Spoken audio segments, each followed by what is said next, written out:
T'anomenaré Hamlet. Rei, pare, sobirà danès, contesta'm. No deixis que m'ofegui la incertesa. Digues per què els teus ossos beneïts han deixat l'urna i el suvari de la mort. Per què el sepulcre on reposaves ha tornat a llançar aquelles pesants mandíbules de marbre i t'ha llançat a fora novament.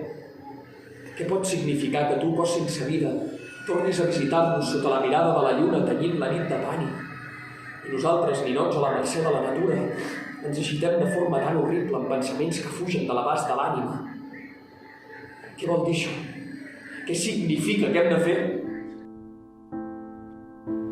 L'espectre sempre compareix per resoldre un assumpte pendent, un greuge que cal reparar, alguna peça que ha quedat dislocada a la maquinària de la història lineal. El fantasma va interrompre el curs normal de les coses. És portador d'una veritat que ha estat passada per alt, una veritat sobre el present que només es pot trobar en el passat. Per això l'espectre no és del tot present, però tampoc del tot passat. Quin temps té?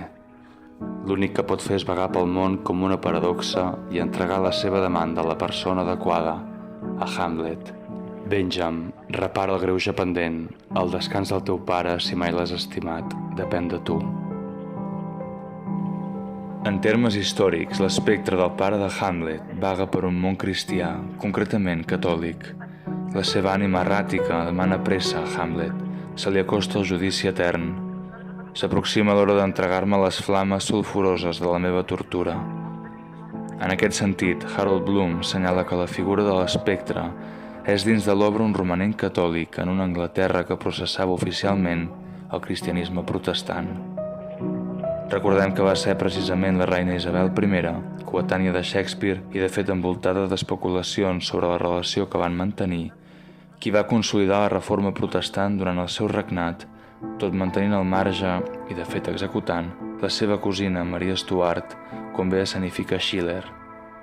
Si tenim en compte que la doctrina protestant rebutja l'existència d'aquesta instància intermitja, el fantasma és el purgatori catòlic i el gest de Hamlet és dubtar de la seva paraula per si fos una criatura infernal. Així doncs, a la conversa entre Hamlet i l'espectre del seu pare s'hi ha vist, des del punt de vista religiós, un cara a cara entre dos dogmes de fe cristians políticament enfrontats. Durant el confinament, a la Perla, mentre parlàvem de les ruïnes com l'estat en el que ens sentíem immersos, vam recuperar un text que parlava sobre l'expressió artística al món àrab, centrat en la reconstrucció del Líban després de les guerres i la devastació, i deia: el fantasma acostuma a ser de ficció, no en el sentit que és només una creació imaginativa o una simulació que s'ha inventat, una mentida, sinó també en la mesura que una de les seves principals característiques inherents de cromosoma és que les seves aparicions són en la ficció, les novel·les, relats, les pel·lícules, mites, històries, teatre. I és cert, l'espectre té alguna cosa de fictícia, o com a mínim funciona igual que la ficció, amb la seva dislocació temporal i la seva demanda ineludible, interromp el nostre present, interroga el nostre sentit, el posa en suspens, el suspèn. Segurament per això creem els espectres i els duem a escena, per buscar un sentit i suspendre els que ja donem per vàlids.